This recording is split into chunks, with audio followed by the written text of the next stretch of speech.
Joo, tuli ostettua tänään tällainen. Halvalla löytyi. Se nyt 14 euroa. Tämmönen lataustelakka-boksisysteemi pleikkarille. Saa ladattua ohjaimet ilman, että pitää olla pleikkari päällä tai sitten kytkettynä tietokoneeseen. Ihan näppärä, joo. Mutta mulla nyt ei joku tuo yksi ohjaaja vaan tohon pleikkariin, niin mä ajattelin, että mä teen vähän modaan tätä pikkusen, että mä saan ladattua nää Move-ohjaimetkin sillä. Niin, tää on ihan tällainen, tää moduuli lähtee tästä irti näin, niin mä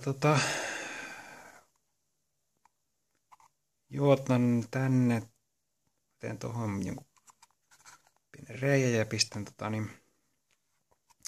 USB-kaapelin, juotan ton rinnalle sinne, niin mä saan sitten tänne, nää mahtuu ihan justiinsa tänne vielä menee kansi kiinni, niin saa ainakin toista ladattua sitten aina kerralla noistakin. Ehkä teen tähän toiseenkin samalla, niin sitten tarvittaessa saa molempia noita Move-ohjaimia ladattua sitten kerralla. Niin.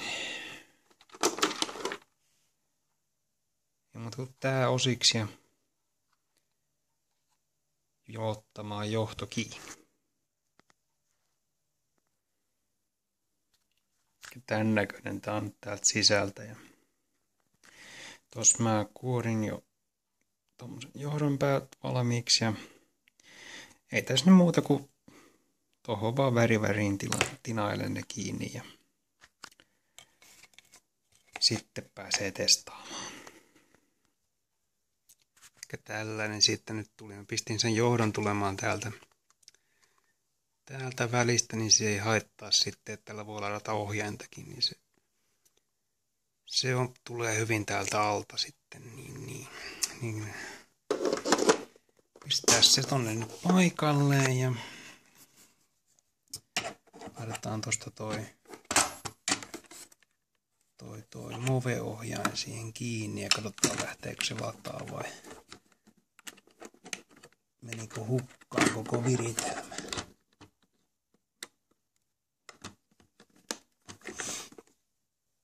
Joo, toimii